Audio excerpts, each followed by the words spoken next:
नमस्कार मैत्रिणींनो, 21 जूनला आपण वटसावित्री पौर्णिमेची पूजा करणार आहोत।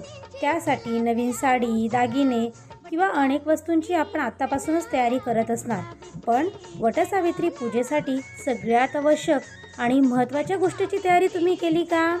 तर ती गोष्ट म्हणजे काय? वटसावित्री पौर्णिमेच्या दिवशी आपण वडाच्या झाडाची पूजा करतो आणि ते वडाचे झाड तुमच्याकडे आहे का? वटसावित्री पूजेला वडाच्या झाडाचे अतिमहत्त्व आहे। कधीकधी आपल्या घराच्या आजूबाजूला किंवा जिथे वडाचं झाड आहे तिथे जाऊन आपण पूजा करत असतो।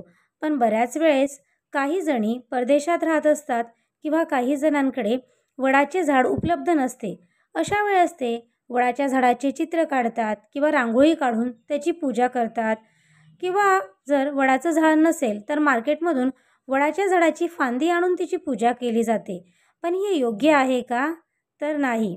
वटसावित्री पौर्णिमेची कथा आपल्याला माहिती आहे की सावित्रीने वडाच्या झाडाखाली आपल्या पतीचे प्राण वाचवले होते। तर वैज्ञानिक दृष्टिकोनातून जरी बघितले तर वडाचे झाड हे सर्वात जास्त ऑक्सिजन पुरवण्याचे काम करते।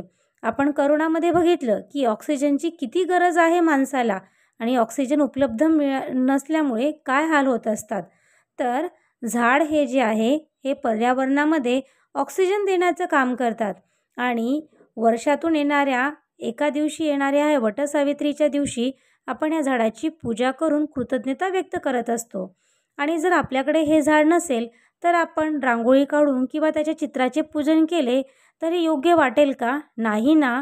म्हणून त्यासाठी आपण आत्तापासूनच जर नर्सरीमध्ये अवेलेबल असेल तर एक छोटंसं वडाचं झाडाचं रोपटं आणा।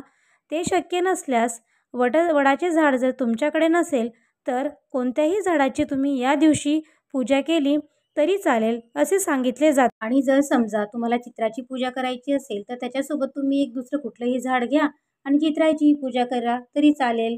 तर आता उपवास करताना जर मासिक पाळी आली असेल तर काय करावे? तर बघू, विज्ञान कितीही पुढे गेले तरी पूर्वापार चालून आलेल्या गोष्टी आपल्या मनात कोरल्या गेलेल्या आहेत। कितीही सांगितले की मासिक पाळीत पूजा केली तरी चालेल, पण आपल्या मनाला हे पटत नाही। मग काय करावे? जर उपवासाच्या दिवशी मासिक पाळी आली असेल तर आपण नेहमी जसा करतो तसा उपवास करावा, पूर्ण शृंगार करावा, वटपौर्णिमेची पोथी वाचावी, देवाचे नामस्मरण करून उपवास सोडावा। आणि जर मासिक पाळीचा 3रा दिवस असेल तर तुम्ही वडाची पूजा करू शकता। पिरियडच्या काळात ही तुमची देवावरील श्रद्धा कमी होत नाही। देवांसाठी मनाची शुद्धता सर्वात महत्त्वाची आहे।